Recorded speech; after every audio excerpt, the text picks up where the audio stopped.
Okay, so this was a viewer-submitted deck list that I'm skeptical on. A couple of the decisions in it. We're going to play some games and see how it plays out. I think the one I'm most skeptical on is the fact that there's only 2 copies of Stonebinder's Familiar here. This feels like kind of a weird card to only play a couple copies of. Like, you're either in on enabling something like this and you want it early, or you're not. I'm also interested to see, like, can this deck keep up with the Epiphany decks? I'm probably going to give it exactly 1 chance to try and prove that it can before we just punt those matchups. We've got 7, 8, 9 removal spells plus a sweeper here plus Skyclave. So we just got like infinite blank cards game 1 in that matchup. So I feel like most decks in this format, this is probably going to be a feels fine / okay / good into white and green aggro, and probably might as well just spike itself into a trash can against blue-red. But we'll give it a fair shake. We'll play an entire match against blue-red at least and see how it goes. Let's pop on into some games and play some Magic, huh?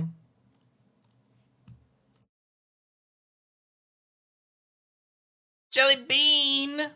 The Warlock offers you a meal for Thanksgiving, though the turkey appears to be wrong in some way. Thanks for the tier 2. Although I might put the tier 2 towards some tofurkey instead of regular turkey.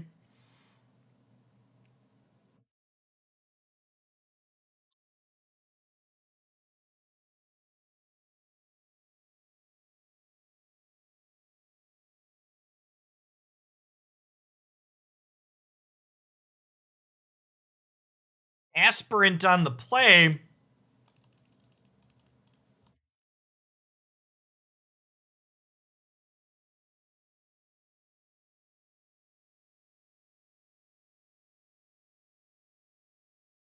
Jelly Bean! Thanks for the sub gift, team. You could basically always answer the question, has Jeff played X, by checking the YouTube channel. I don't believe we've played Black-White Control. Thank you for pointing out the arena audio. It is fixed. I had it muted so it wouldn't disrupt my beautiful singing voice during the Meta Monday opening. The stats from Meta Monday today are kind of depressing, but I will say that the intro song I think is probably the best that I've done, so you should at least watch like the first 60 seconds of it if you missed it live. Pretty proud of my parody for the morning.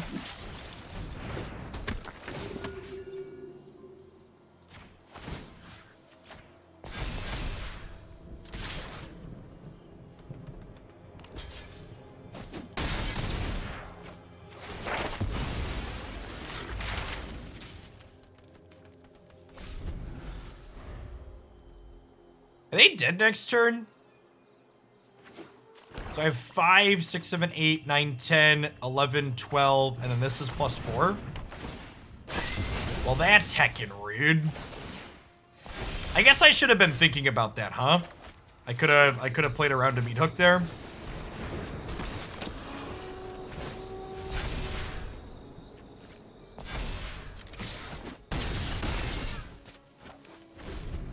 Is our deck just white aggro? This draw is.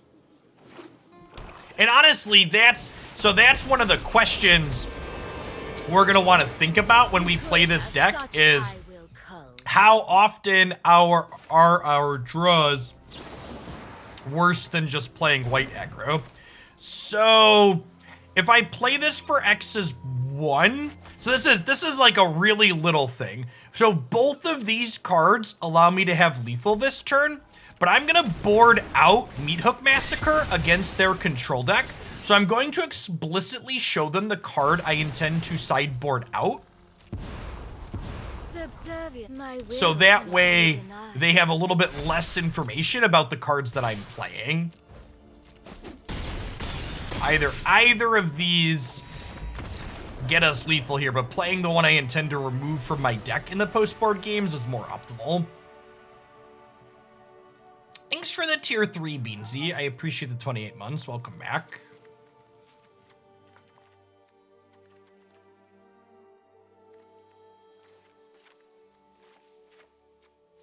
Curse of Silence comes in here. Probably want to name like Blood on the Snow, making that cost 8 or possibly 10 mana. Sounds like big game.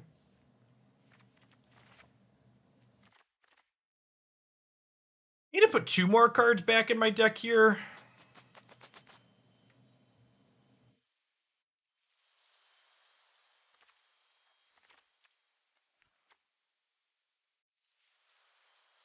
I guess Fracture could be okay.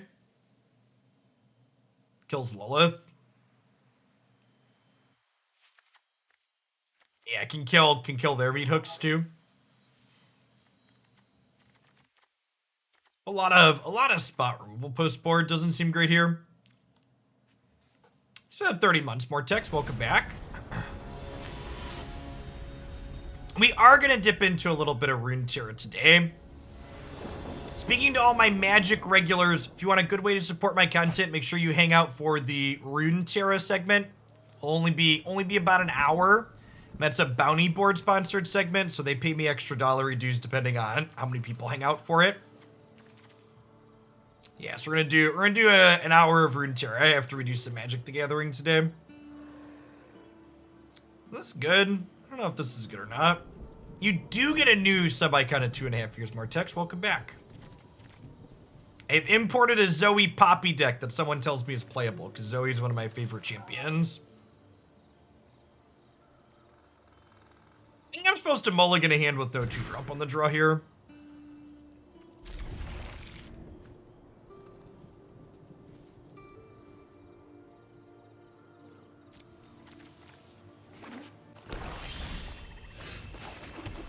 This is definitely just a 2-mana 3/1 here.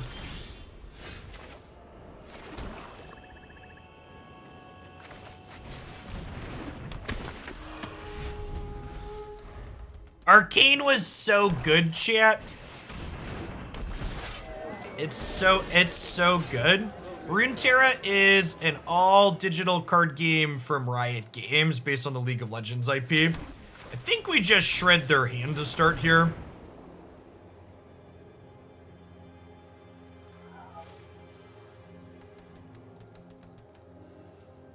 I think the only negative thing I have to say about the Arcane Netflix show is at the end of it's a pretty giant hanger, and you're gonna be sad and want more seasons.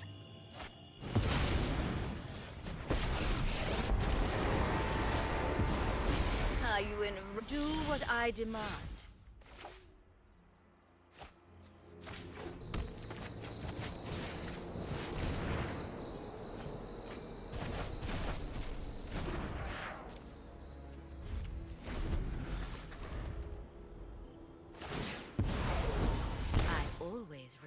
So the problem here is that, like, I shredded their hand, but they went Planeswalker, so it kind of feels like we're dead here, huh? I guess we'll play Welcoming Vampire and chill, but...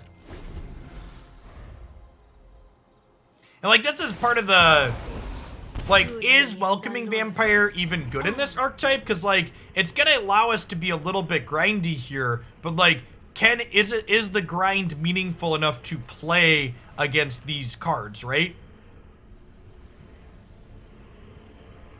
Like, am I supposed to be leaning into grinding against the grindy decks in this format, or is it much worse than just trying to run them down? Because, like, we won that first game because we ran them down. Whereas, like, this game, it looks like grinding is not going to be particularly good.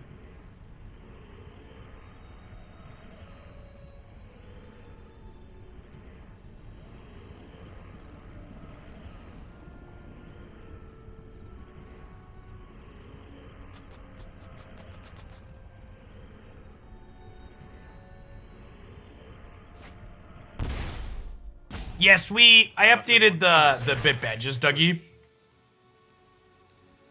So the same people that did all my other rebranding updated bit badges for us. And then there's this here, right? Like they like this card's supposed to be a little bit grindy, but then like it just like got deleted before it got to actually do anything meaningful. The light is insufferable. The light is insufferable.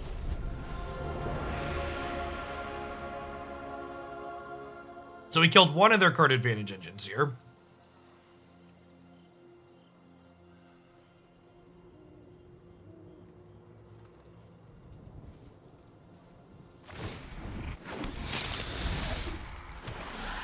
I bring my own army. Yeah, we're just gonna get run down here.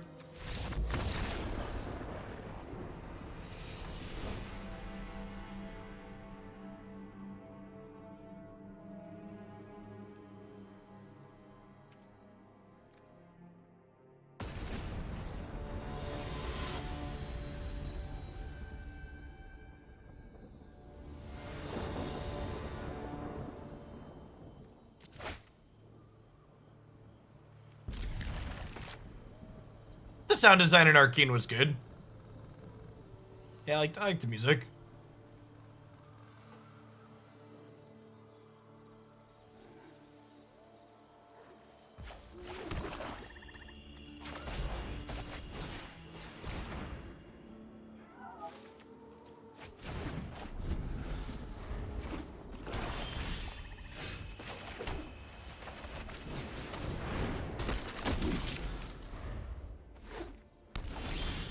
Yes, I've got a bunch of historic Brawl deck lists imported that people posted in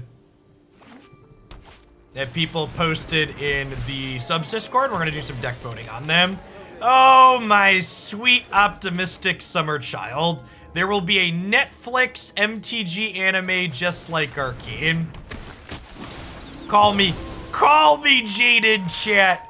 But I'd be incredibly surprised if the Magic Netflix show was anything like Arcane. M. Carrington, thank you for the tier 3 and thank you for the over 2.5 years. Welcome back. You are correct that a Magic Netflix series will technically exist.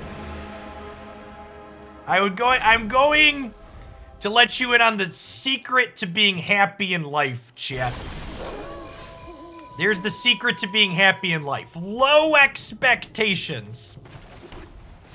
Do not go into the Magic Netflix show expecting it to be like Arcane.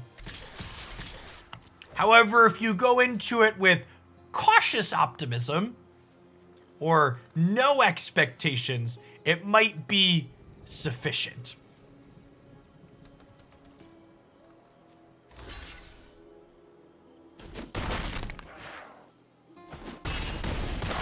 I'm actually inclined to agree with Red Ranger Assassin. The pacing of the first 3 episodes are basically a prologue, and it's definitely a little on the slower side.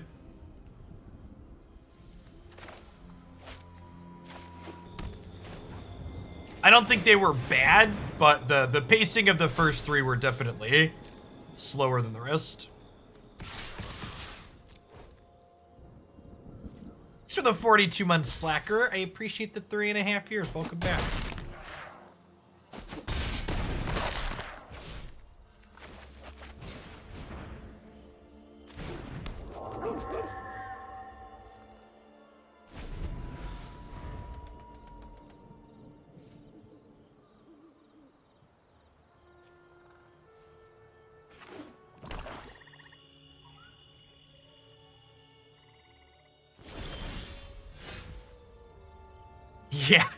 Yeah, after Magic Legends, I feel like all bets are off in terms of optimism for Magic-related things.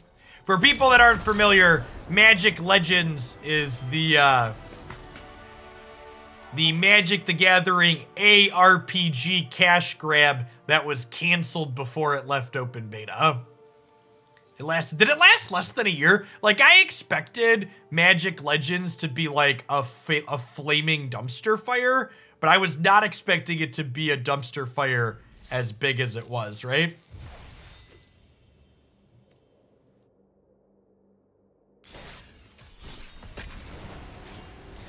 Witcher Season 2 is in about 2.5 weeks, actually. Yeah, December 17th. Sounds right.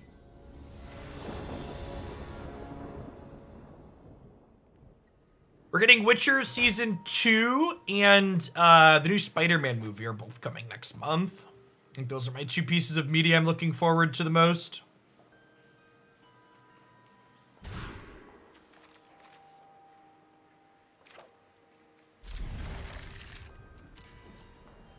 To talk about the match of Magic we just played, though, by the way, is worth noting that just being aggressive and being basically mono-white aggro is how we beat the Orzhov control deck. The game we were kind of trying to be grindy and interactive, our deck was a trash fire.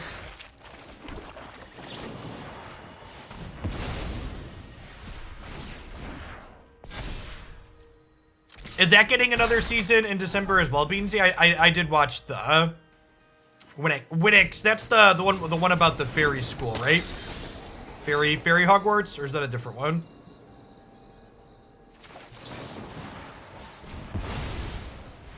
Murky, thank you for the 23 months. Welcome back. I'd recommend the Witcher books if you are into reading. So, if I was literate, I wouldn't play Magic the Gathering.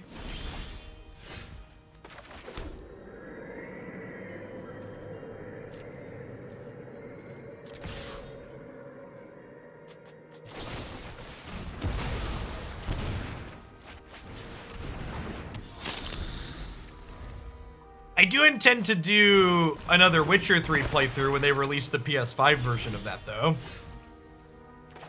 Definitely planning on that one.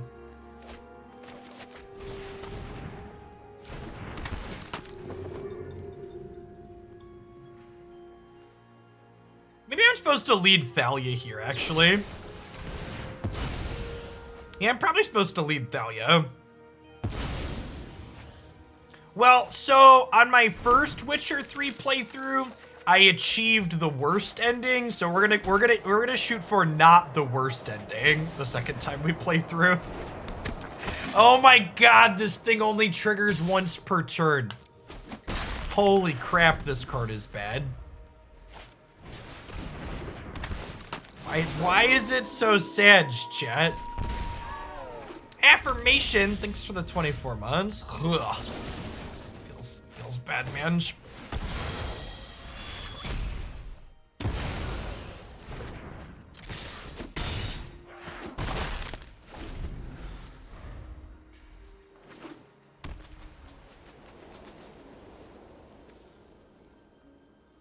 Fire. Thanks for the 2 years affirmation, the terrible twos. Gosh, speaking of terrible twos, in the last week, Haley has discovered that she can push boxes around to climb up on chairs, to climb up on counters. And she has figured out that she can open our pantry by pushing on the doors just right. It's like not even a year and a half old. Let this be over.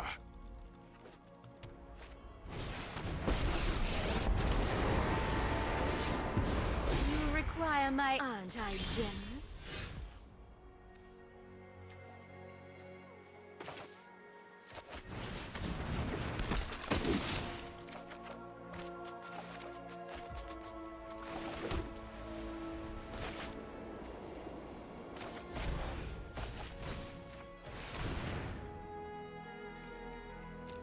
Opening the pantry is terrifying. It really is.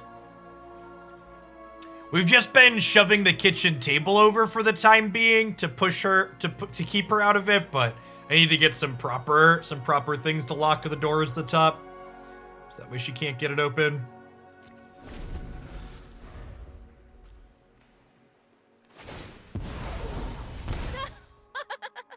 My hatred lives.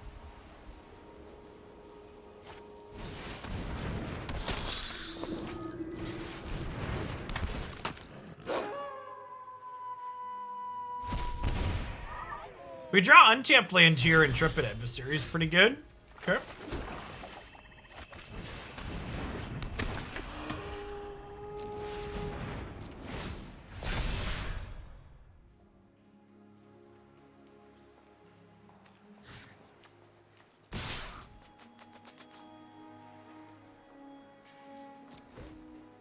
Man, this is a bit of a non-bow.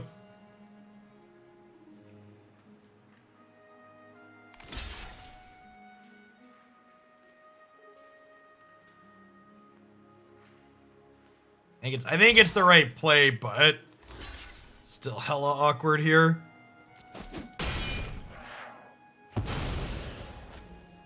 What's going on, Kenix? Happy Cyber Monday to you. Exchange for loyalty. I will. I bring my own army. Oh! They messed up. Blocking this to the first strike meant we ate their thing. Do what I demand.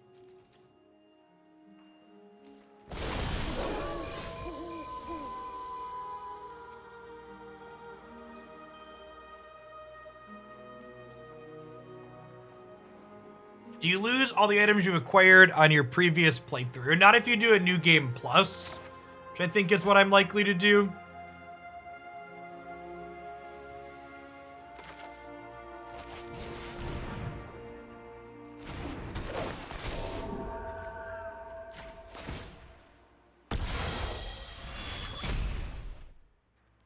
I haven't decided yet. The Witcher next gen update's not coming out till next year, so I've got a little bit of time to decide.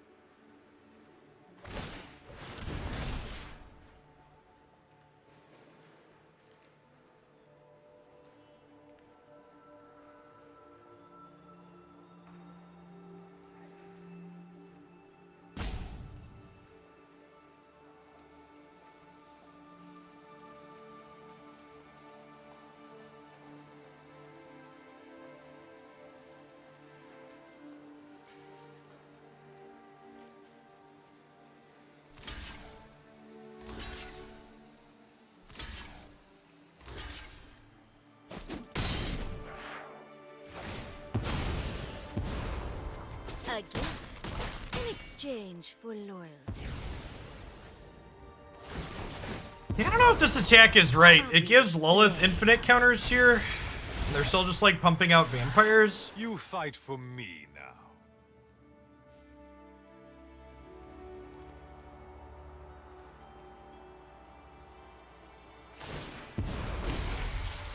Aren't I the generous one?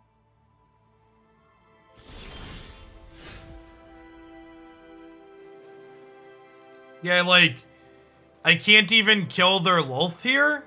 And like, this is gonna flip over again next turn, right? Just like, again, like, I feel like we lost this game because these welcoming vampires were just like these grindy cards, and I had all these interactive cards instead of running them down, right? Like, I attack everything here, and they like block here, block here, block here. She takes 2. She gets 3 counters back. This makes a vampire. It flips to Edgar. They get a 3/3. Yeah, this game is very over.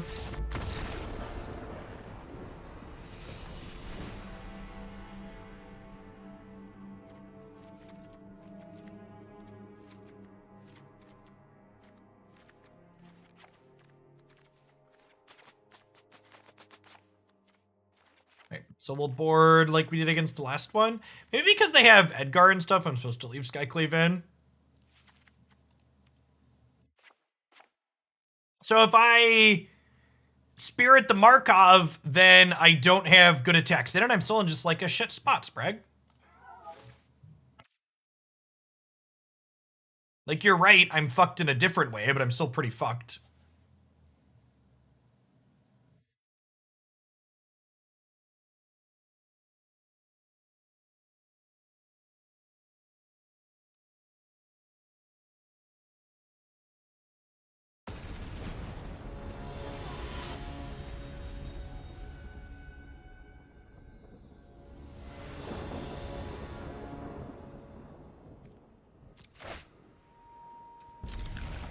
Okay.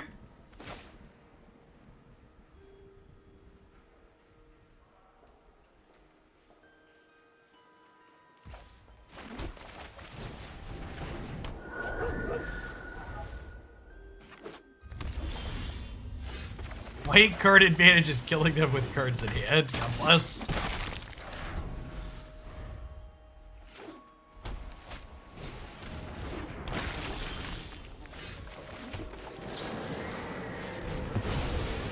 Vanishing Verse, same as the first. A little bit louder and a whole lot worse.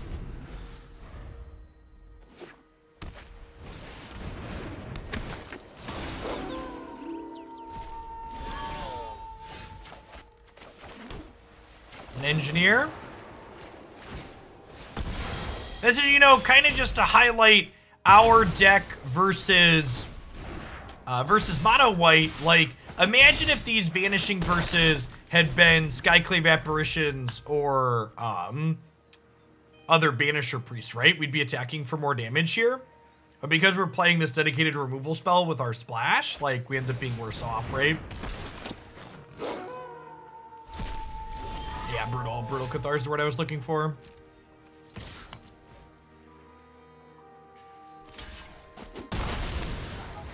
You know, honestly, it might have been right to attack and offer Thalia as a free eat so I could play my Sorin. A little bit of anti-synergy here with our own cards. So the 16 months, Pseudo Pally, welcome back.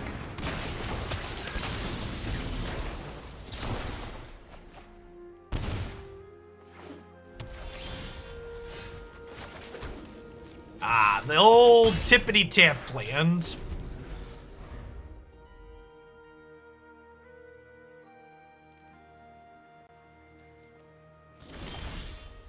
Whiskey Dingo. Thanks for the 44 months. Welcome back.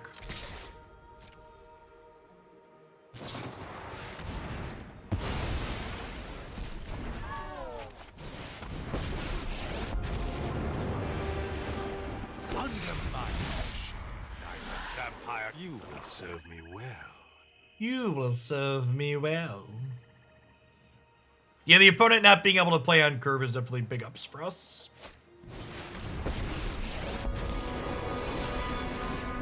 I will show you what happens. Subservience will be rewarded. Blood for knowledge, a fair trade.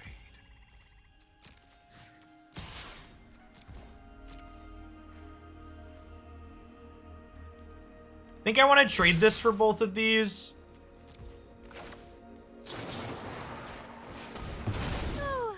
I guess I should play this pre-combat so it can get bigger.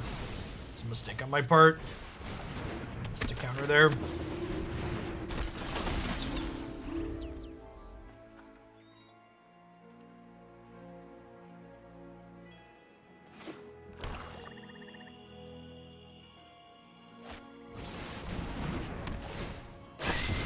Ended up not mattering. They could have just paid one more mana here. Although I suppose if they have a 2 mana removal spell here, it could have mattered. Okay. So they wouldn't have been able to do both there if I had sequenced better.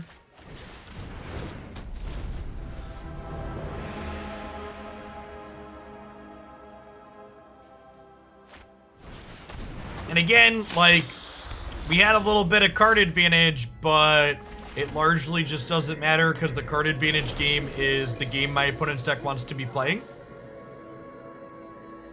So us being slow and grindy plays into what their deck is looking to do. Hey, thanks for the 2 years, Silas. Welcome back.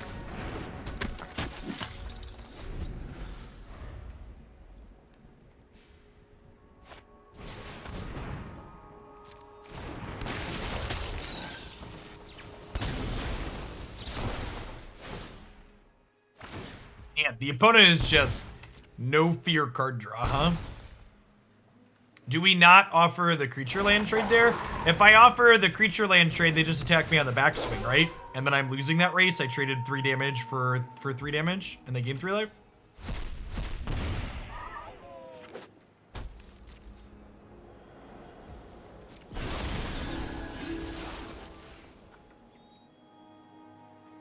Actually, just don't have a castable spell, so this Graveyard Trespasser is going to flip over here.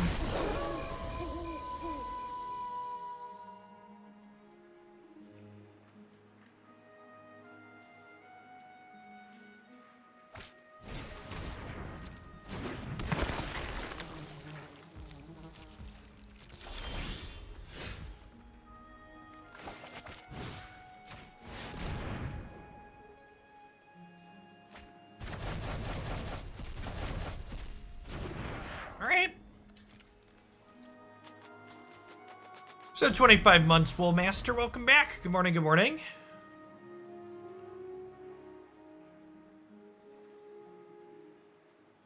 That is correct, Bazzipples. The ladder currently has its integrity shattered by the fact that you can concede a match after game 1 or during sideboarding before the second game starts, and you only get half the stuff. So if you lose a bad matchup in game 1, you just concede during sideboarding to game the system.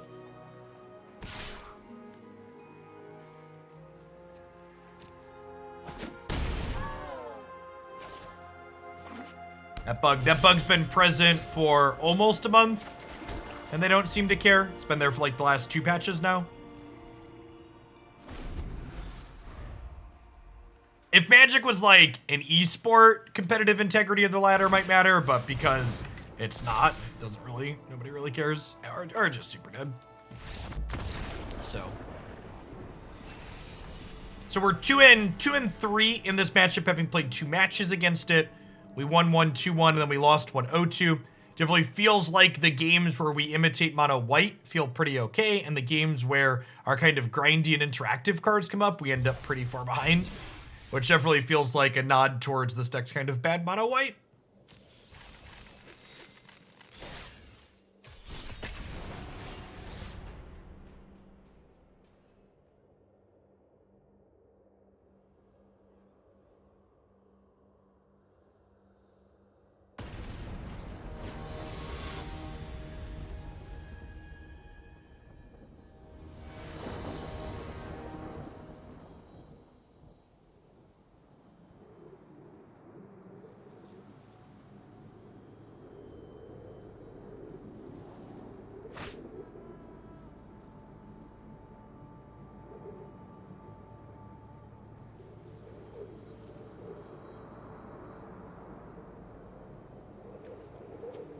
When we get towards the end of the standard set, we're gonna put up some deck voting for Brawl.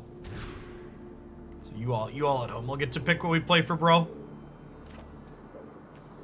Thanks for the Prime, Ragnarok. There's a ton of great people making a ton of great stuff on Twitch. Thanks for sending your Prime this way this month, keeping me around.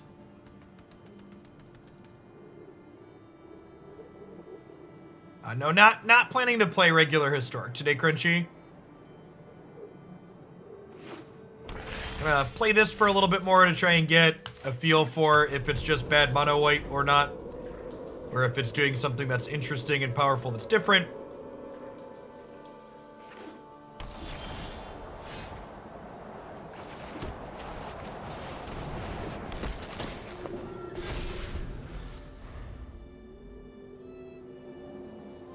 Hope your holiday season's going well, and I appreciate you taking the time to drop that off. Wedding announcement. This is a viewer-submitted deck list like a majority of the decks we play here on stream. Team. Welcome back, Cardboard Tech. Appreciate the 25 months.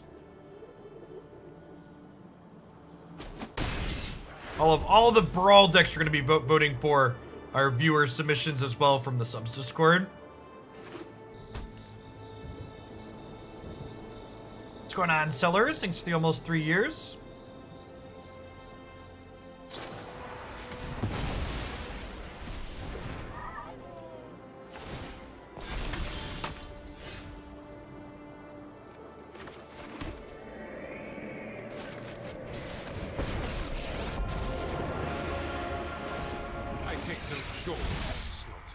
Alright, Sorin triggering welcoming vampire is nice.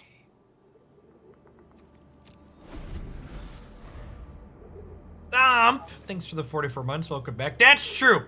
One upside to having completely destroyed our rank playing decks that were unplayable against blue-red is that we've thoroughly made it out of the blue-red bracket. My power is for annihilation.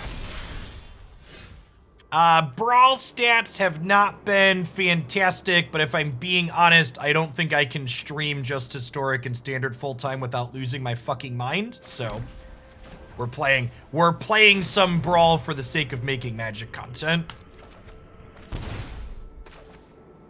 Nothing on Innistrad is free.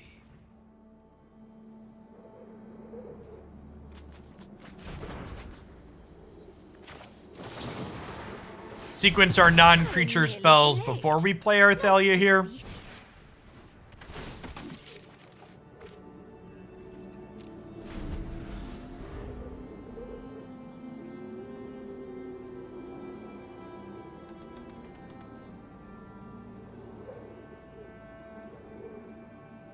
So they can throw their 2/2s away to kill my Sorin. Oh, I guess they only have to throw away one spider, right? They can attack both spiders with the Sorin. I eat one, the other one eats Sorin.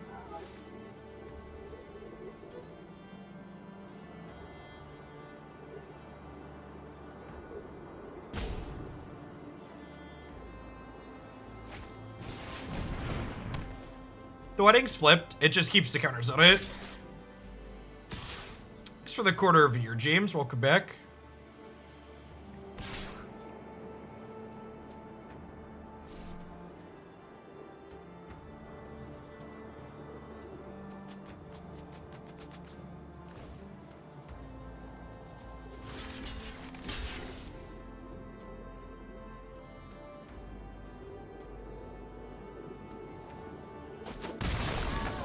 First strike gets to eat that. Balance may never be restored now.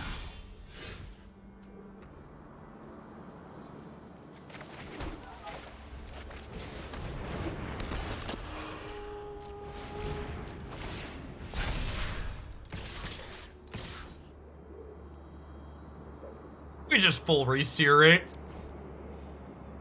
Even if they triple black Thalia, she still lives.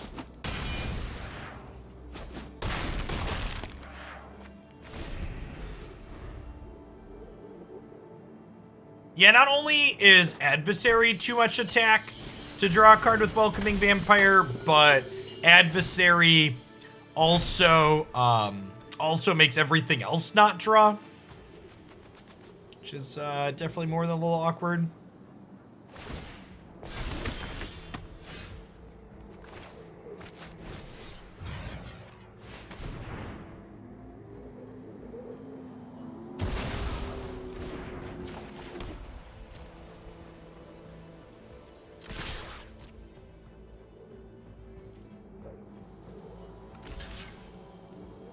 Forcing some trades here before this flips over and makes them 3/3s seems ideal.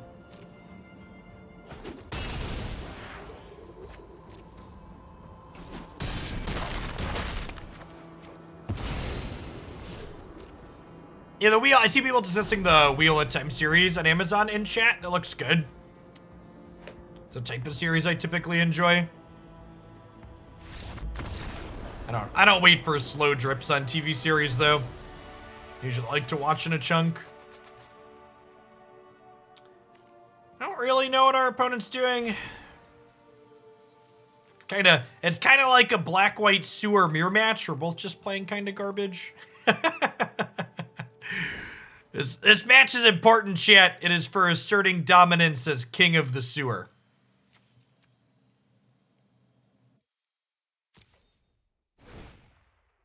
I want Meathook Massacre as a catch-up card. Thalia doesn't seem particularly good here. Like, they don't have many non-creatures, and we have a lot of non-creatures. Maybe Reidane's fine. It's just a flying threat. Seems like the board's getting gummed up a lot. Ray of Enfeeblement could be okay. They have this and Silverquill Silencer.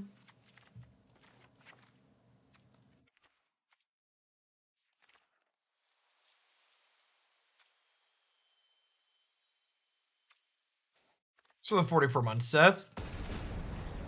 Found out my dog has an aggressive type of cancer. That sucks for Psi.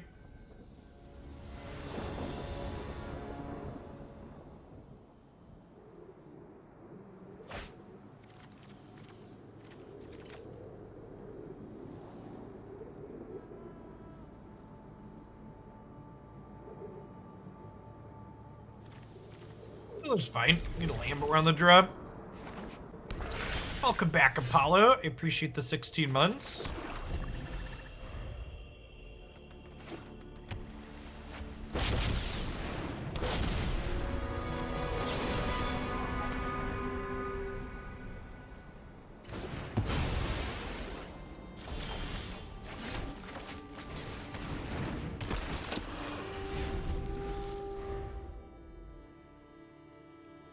We're gonna do Runeterra after Magic today. It's probably like 11:30, 12 o'clock, sometime in there.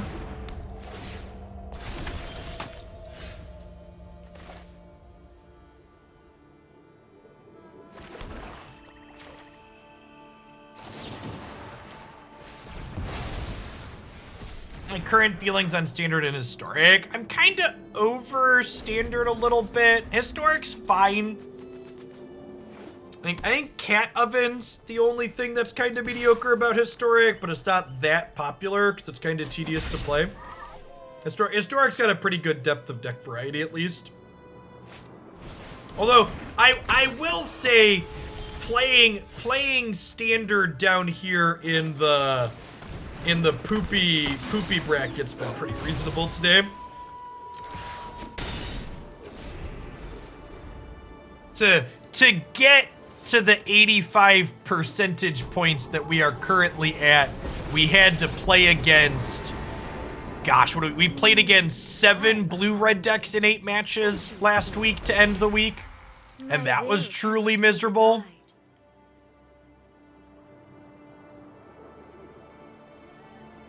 Down here and honestly, like, playing matches in this bracket, like, kind of reminds me of, like, kind of makes me optimistic of what the format could be if Wizards decides to care.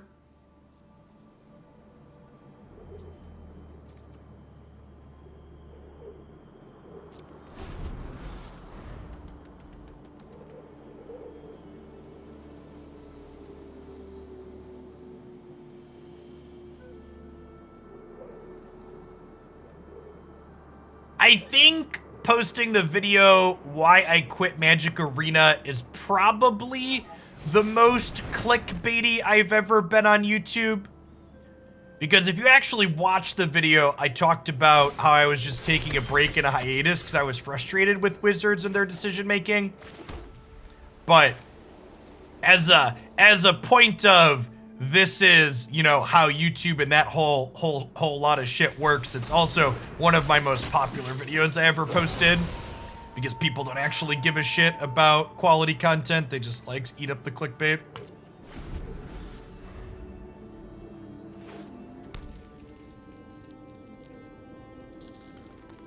I honestly think that's part of the reason why I enjoy Twitch as a platform more than I enjoy YouTube as a platform. I feel like Twitch rewards me for being descriptive way better than YouTube does. And I prefer to just make descriptive content rather than trying to clickbait people.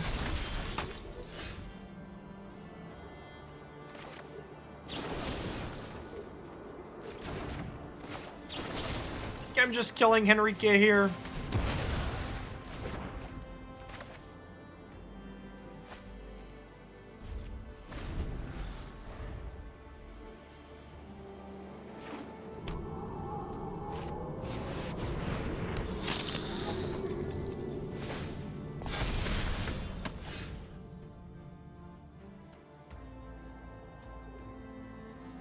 I guess we Skyclave Edgar.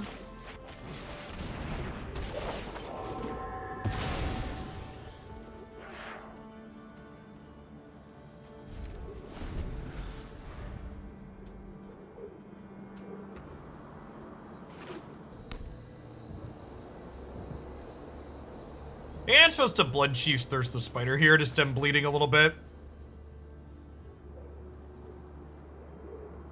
Get to crack us for a pretty big chunk here.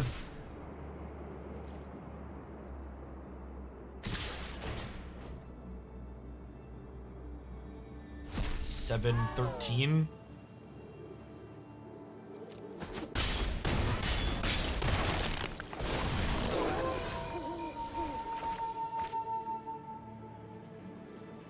Your favorite thing about your kids when they were 4 months old? I mean what I am about to say in the most loving way possible, but like, babies really aren't interesting, chat. I have enjoyed spending time with my children significantly more since they have become actual people and not just like tiny blobs that like just exist. Right.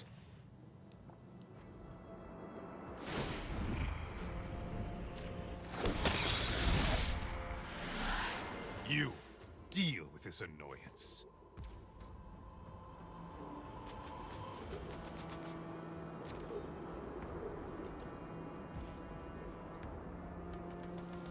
I mean, Haley's not a blob. They stopped being blobs about 6 to 9 months old. Should we have Thirsted and Reidane to flip any? Well, these were on their front side, Beansy. So I explicitly didn't do anything that turn to flip this, so I could then eat tokens next turn. I think we have to kill Sorin here. Hey, Toriel, thanks for the 16 months. Welcome back.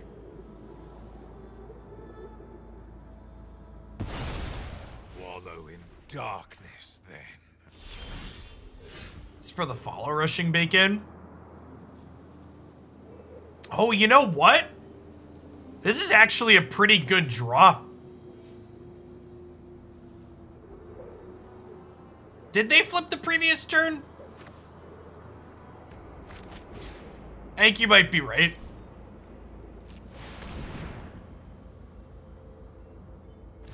Then, to answer your question more directly, my brain did a mental shortcut that got me a little caught up.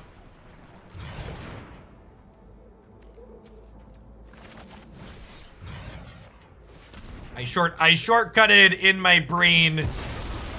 I decided the play I was going to make on my turn before they took their turn. And in my head, I needed to not cast spells on my turn to flip my things. What damage, Chiller?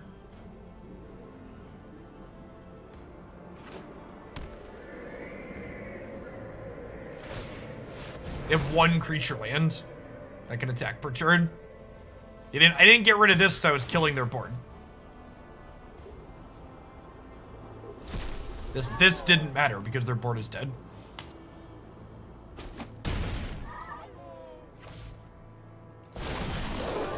That one wasn't a mistake or a misclick. So and honestly, the mistake that I made not paying attention, a big part of that is I'm talking to chat and carrying on a conversation while I'm doing, but one of the things that people really could stand to learn from this stream playing against people that play glacially on Magic Arena is that I will frequently make my decision of what I'm going to do on my following turn or two during my opponent's turn. And then obviously you need to also take the time and adjust the plan that you made based on the card that you drew or like how your opponent's turn played out a little bit. And when I'm carrying on a conversation at the same time, sometimes I fuck up and don't catch myself and readjust accordingly. But in general, the reason why so many people play Magic so slowly is because they don't make a decision on what they're doing on their next turn until their turn starts. And really, you should be formulating your plan while the opponent's timer is running down. You should be like, okay, what could my opponent do here? What decisions do I make if they make these decisions, etc. Although in an instance like this, there's not a whole lot to think about, right?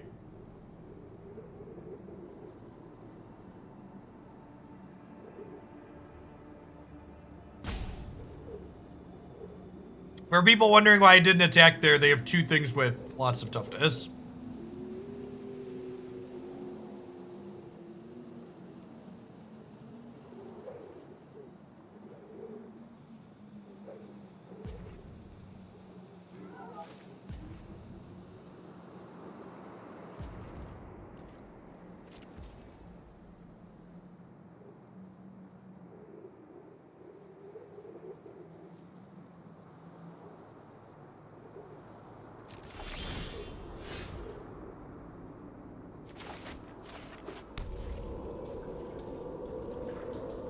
I mean, Stalin, that my comment there isn't to imply that people that are waiting to make their decisions don't have strategy. It's just saying that when they're choosing to plan, their strategy is fairly inoptimal.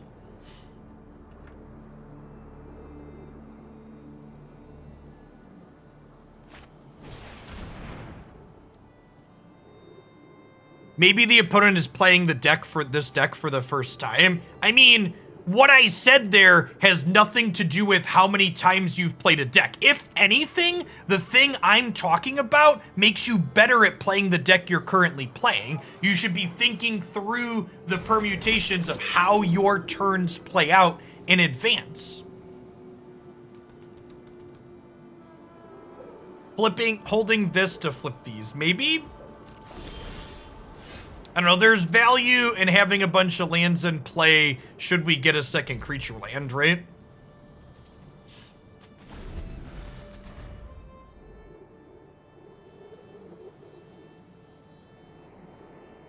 If anything, you should be thinking harder when you're new to a deck.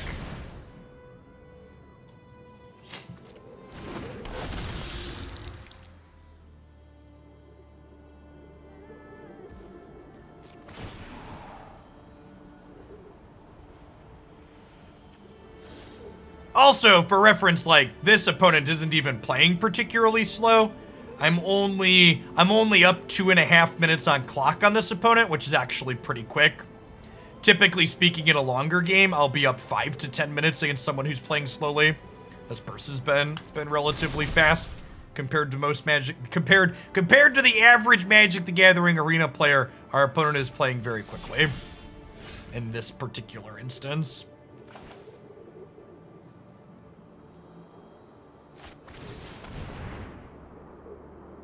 Hey, thanks for the 35 months, sister. Welcome back.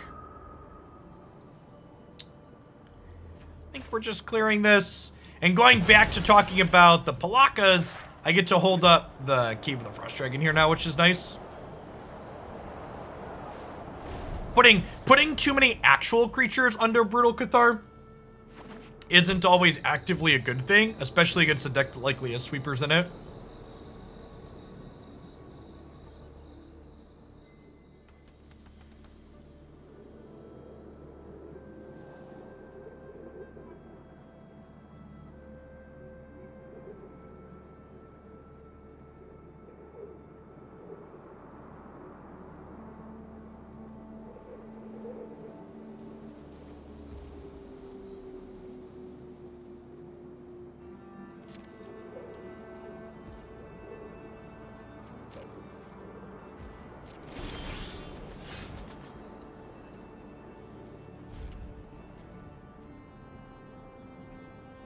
What draw breaks the board stall here? Removal spell? Maybe. Not even really.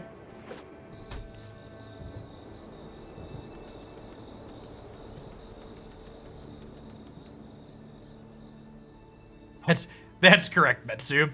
Ooh, Adversary is a good shout. Would definitely break this.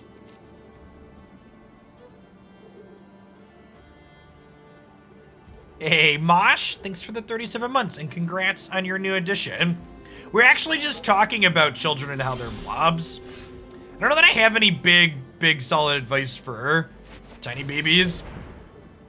They're mostly just bumps for a little while. I'll have more tips for when they start crawling. That's when things get interesting. Quintivus, thanks for the 2.5 years. Welcome back.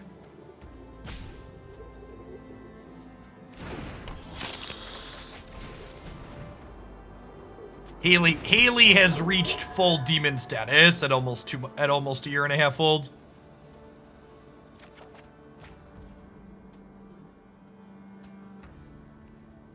So this one we're gonna chill on because it draws a card with this next turn, because this only triggers once per turn. Moonrager Brutes are gonna get to grab the Silver Quill Silencer.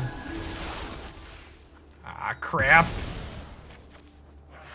Oh, it ordered these right. Okay. I had auto-ordered triggered abilities on.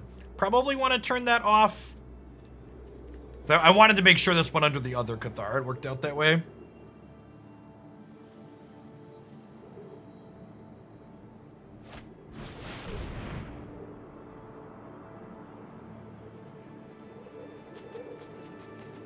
Yep.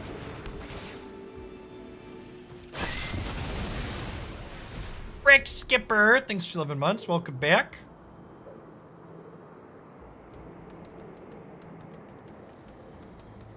I'm gonna be honest with you, Brick Skipper. every Brawl deck that was posted in the subs Discord that didn't have at least 40 lands in it, I just ignored. So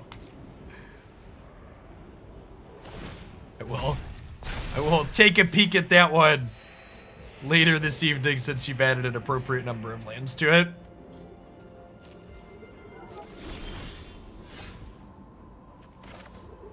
We do, in fact, appear to be super dead, Chip.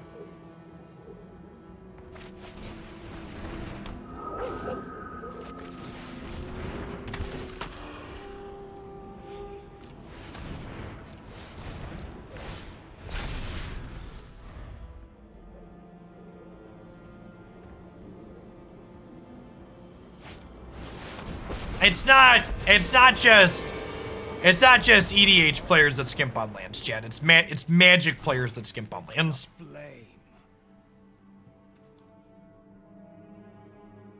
Again, another game where our deck tried to be a little bit grindy instead of aggressive, and we were just incredibly outclassed and embarrassed by a deck that was grindier than we are.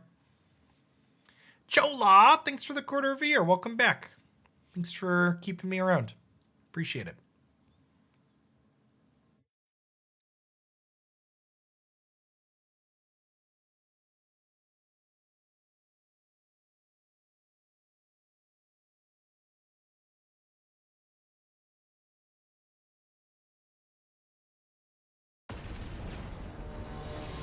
You want a hot fire take on the number of lands people play in normal EDH, chat?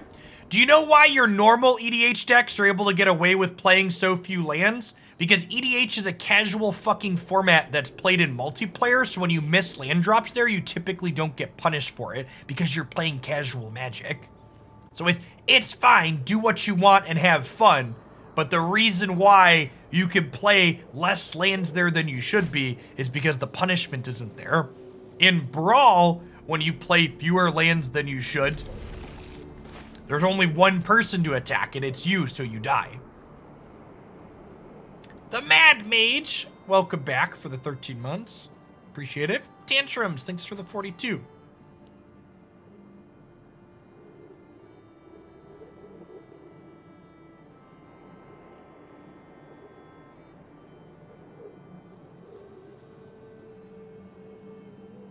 I mean, ramp spells aren't even strictly an excuse for playing fewer lands, though, because spending mana to make your land drop isn't great.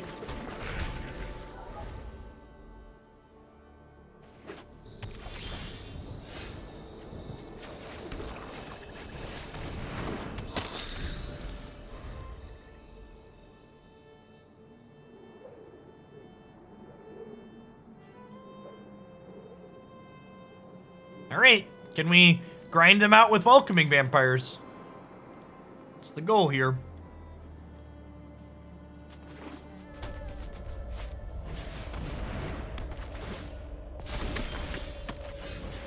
Land drop. Nice, nailed it. Never didn't have it. Get to Skyclave as a divination next turn. Things are coming up Millhouse, chat. This is it. This is the game where our grindy cards are going to pay off.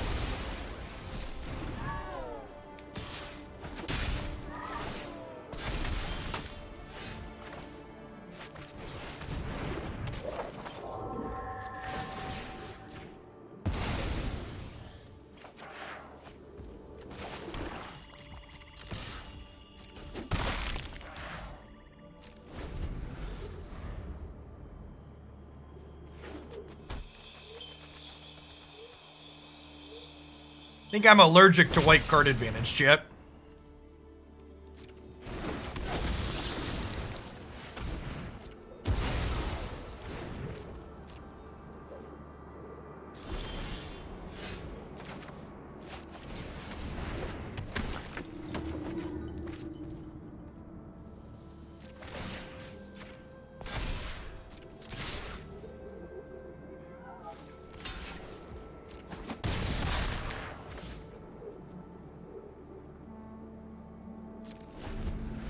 You know, maybe I'm supposed to put that counter on here, actually, so that way Meathook doesn't kill my vampire.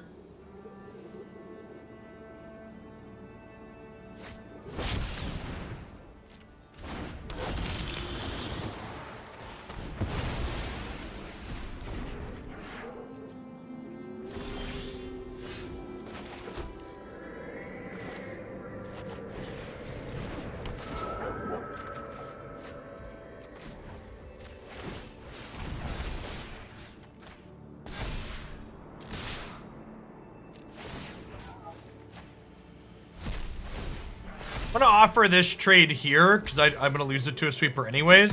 Yeah, so that block would imply that they're playing to a Meathook Massacre. You just need to land.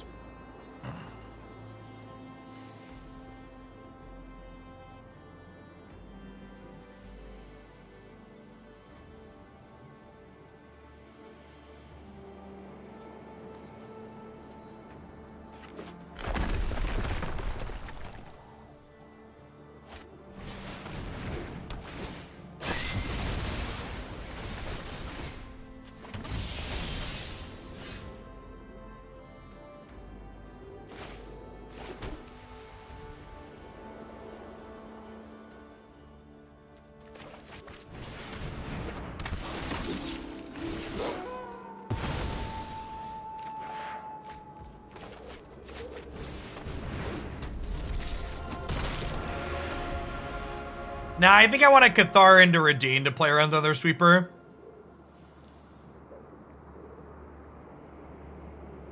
His deck looks great, but the opponent misses land drop, so why didn't you wait till down to try that? Strong advice.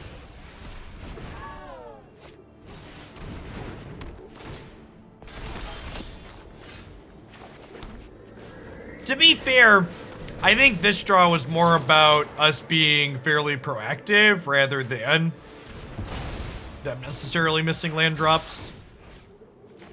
Though them being off kilter for the hook on curve certainly didn't hurt.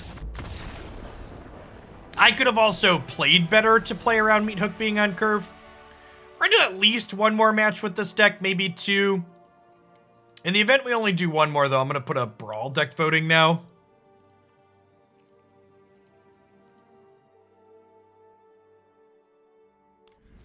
Queue up some deck voting, and then we'll dive on into another standard match.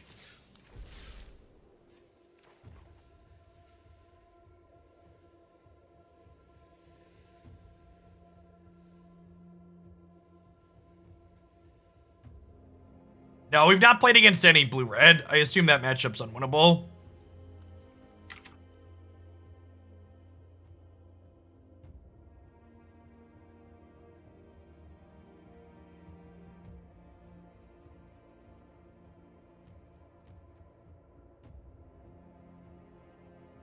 Well, I've never done a 5 response option before.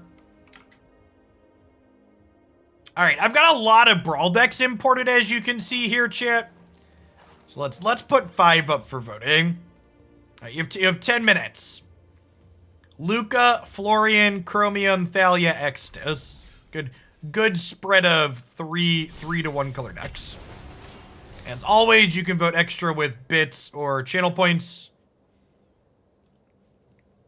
Hypercritical Hedgehog, thanks for the 20 months. Welcome back.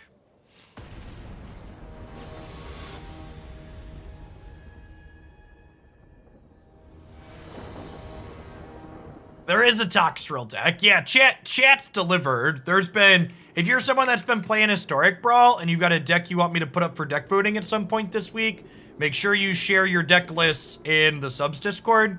Again, keep in mind, if you post a deck list there that's got less than 40 lands in it, I'm going to ignore it. Thanks for the tier 3, Tiago. Thanks for the 28 months.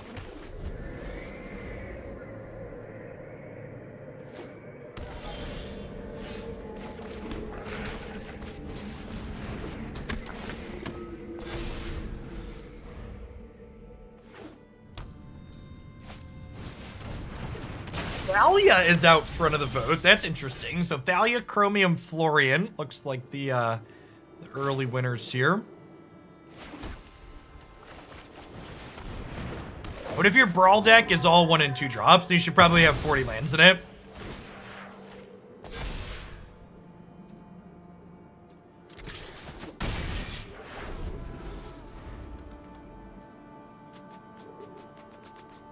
Remember, chat, if you're someone that's hoping to someday be a shillionaire, you need to make sure you temper yourself and don't have a lot of avocado votes.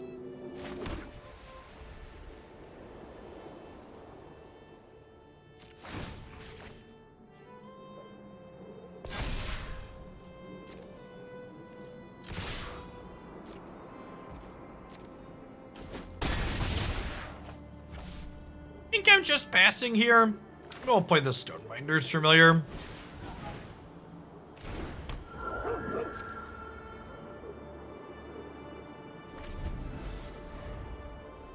Standard's been exceedingly pleasant in the 80% bracket.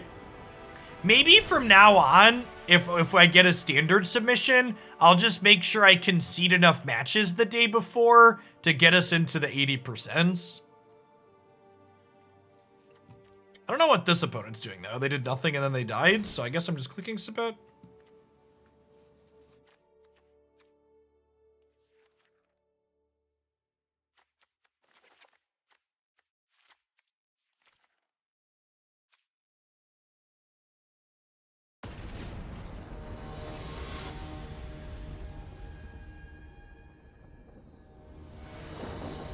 I bet they're Grixis missing blue. That's a good shout. Poor Grixis.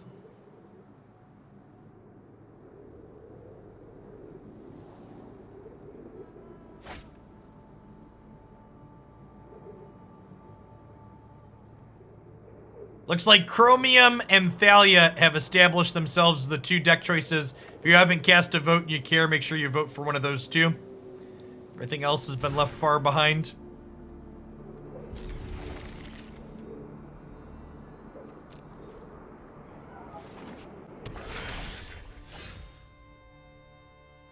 Double face cards count in the 40 land count, maybe. Depends on the deck.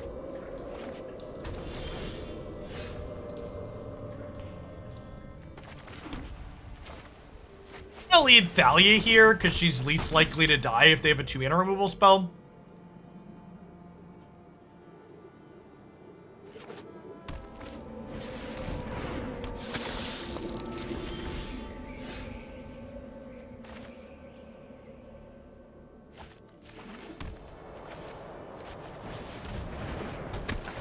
I think I'm supposed to do this rather than deploy these, so I have a first striker to block their first striker. Thalia and Chromium both with exactly the same number of votes and rising.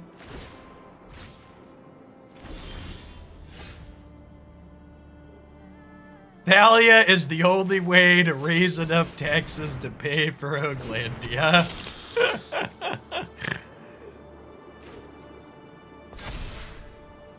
If double face cards count as a land, do pathways count as 2?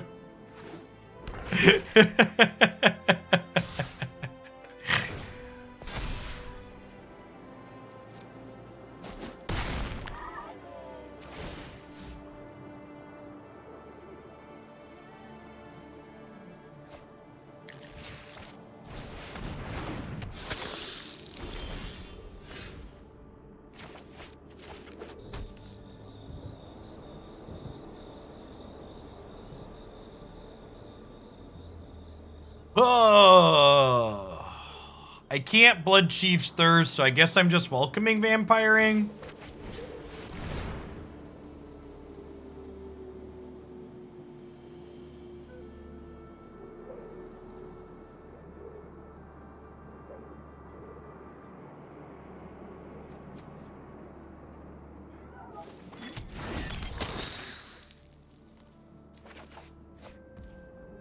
What's the strongest commander deck? So the top tier Brawl decks are Omnath, Winota, and Golos. But it's important to know that Brawl has deck strength matchmaking. So when you play decks that have weaker commanders, you typically don't queue into those top tier decks. Cody's good, but it's not towards the top. Cody and Tiamat are probably the two worst 5-color commanders. On average, a good rule of thumb is that the more colors a commander has, the more competitive it is likely to be, as well as the more colors, the more competitive it's likely to be, and the more aggressive, the more competitive it's likely to be.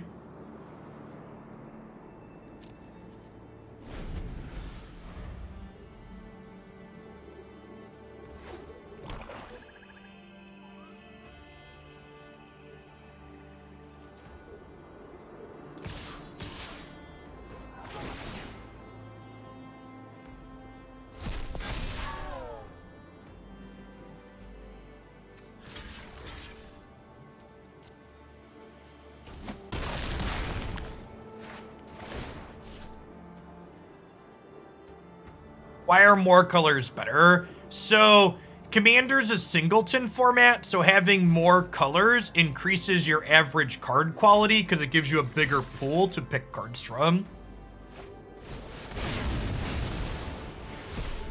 Hey, Raver, thanks for the Prime. There's a ton of great people making a ton of great stuff on Twitch. Thanks for sending that this way this month. Keeping me employed. Solidly did here.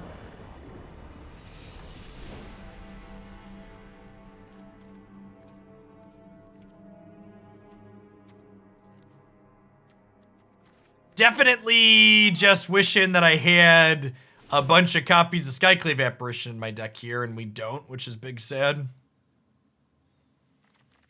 Don't have any other removal worth bringing in here.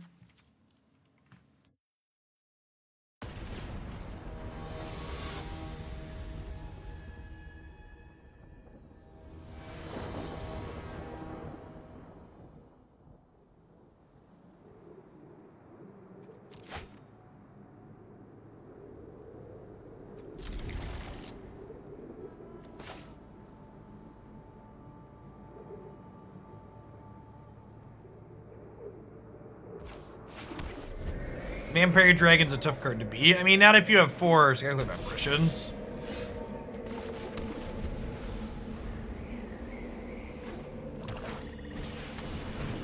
Is Untap not working on mobile? It should work on mobile.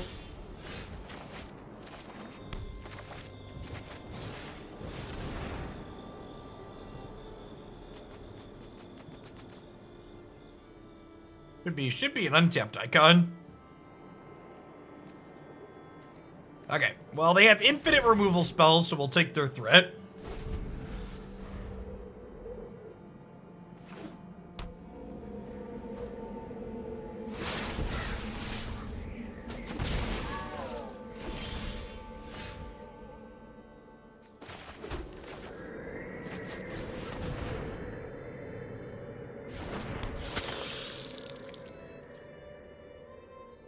Well, at a minimum, this link should work on mobile, right? I'm gonna ping the untapped guy right now and let them know that. Issues on mobile. I really wish Discord let me tag people. I can never remember people's usernames. I'll have to message them later.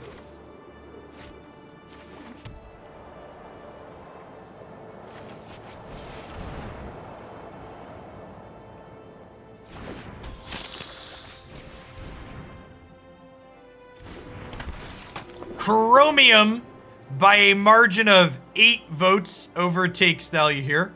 Pierogi Addict, thank you for your very generous bits. And Sloth in a Cardboard Box, thanks for the channel points. This is gonna get killed by this.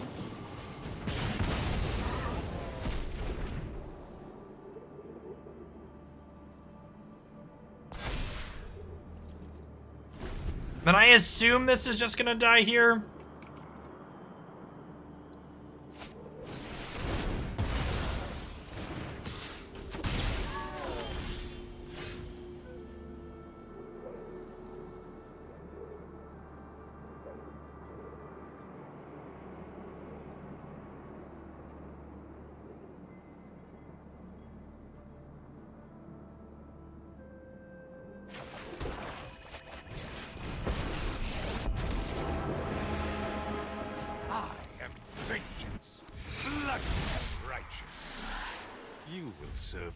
Those of you that are a little bit sad you didn't get to vote for the Brawl deck today, we're going to be doing Brawl deck voting for our second Magic deck every day this week. And if you have a sweet Brawl deck that you would like to be considered for deck voting, make sure you share it in the subs Discord channel for Singleton stuff.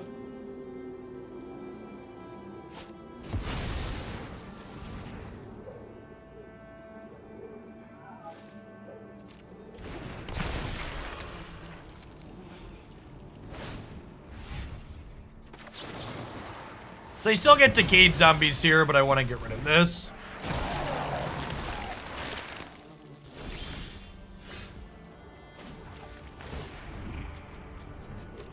Okay. for knowledge, a fair trade. I think I want a Brutal Cathar, so this way a removal spell doesn't kill my Sorin. Because if I only have these two in play and they kill one, they attack everything at Sorin and he dies.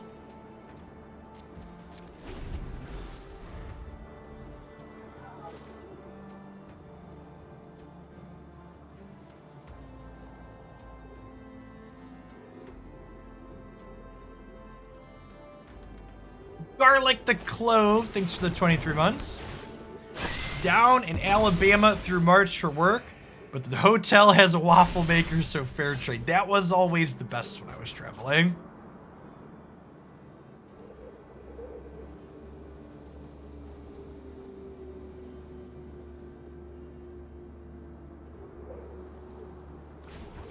I want to just card advantage here. Nothing on Innistrad is free.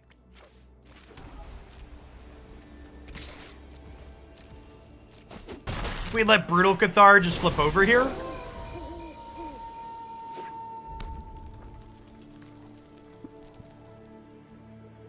Hey, thanks for the 28 months, Derek.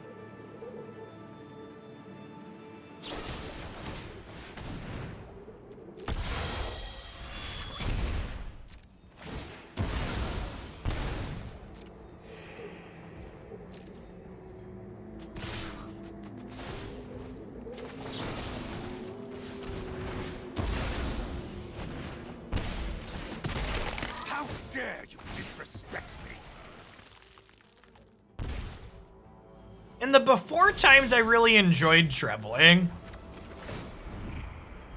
In the current landscape of the world, I don't know that it's for me anymore. Secrets? Very well. Like people, like it's frequently like a thing for people to like complain about airports and stuff. I always kind of enjoyed flying and traveling through different airports. It never bothered me.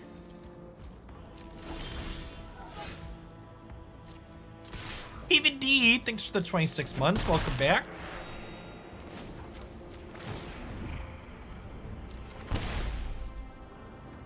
Blood for knowledge, a fair trade.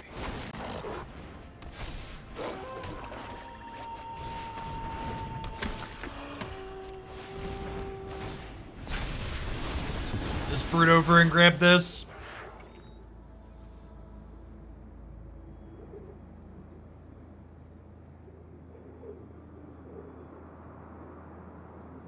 Till the 10th hour on a plane. Yeah, I never took flights really that were ever that long. Was it Christy and I did a trip to the Bahamas as well as a trip to Hawaii were the longest flights we did. Seattle to Hawaii was a long-ish flight. I've never done longer than that.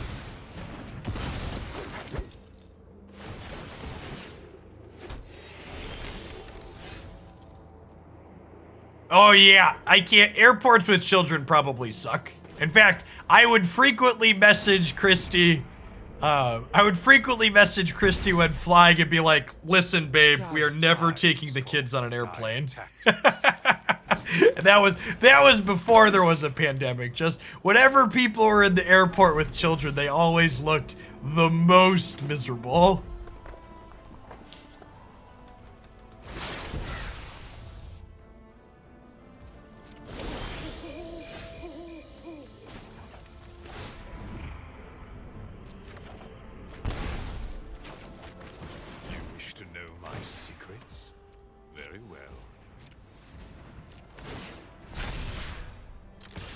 Like my kids are older, like my two older kids are older now. So I don't think I'd mind flying with like my 6 and 7-year-old, but like any child that's so small that you can't reason them or negotiate with them, that does not sound like a good time to fly with.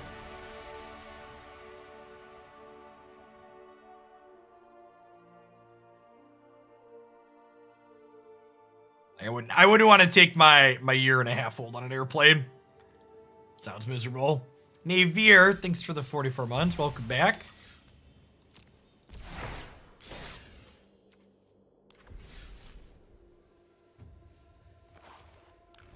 So, while our record with this deck was okay.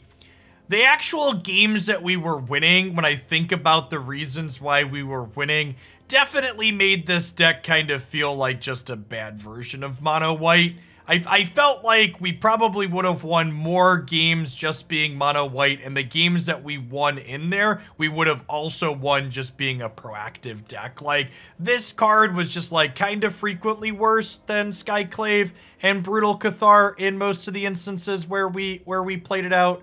Thalia with top end like Sorin was pretty clunky and awkward. Not having good 1-drops to curve out into was awk. And honestly, I think this set kind of convinced me. Like, I had wondered why this card didn't see play in the white aggressive decks, and after playing this set, I feel like I understand. Like, the fact that this card doesn't generate card advantage the turn you play it, and then only triggers once per turn after that, really makes it pretty aggressively mediocre. I was pretty whelmed by the Welcoming Vampire here. Show and Tell, thanks for the 27 months. Thanks for the Prime, Alicane. Welcome back.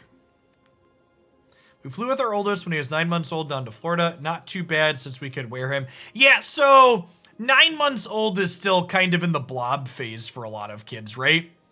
Like, I feel like terrible twos like Haley's age, 1.5 until like probably 4.5, 5 is probably an age that I would never want to fly with a child unless I absolutely had to. Hey, I'm glad you enjoyed the YouTube stuff, Rune. Especially the commander. So we're gonna be doing more Brawl here. The blob phase is a wonderful way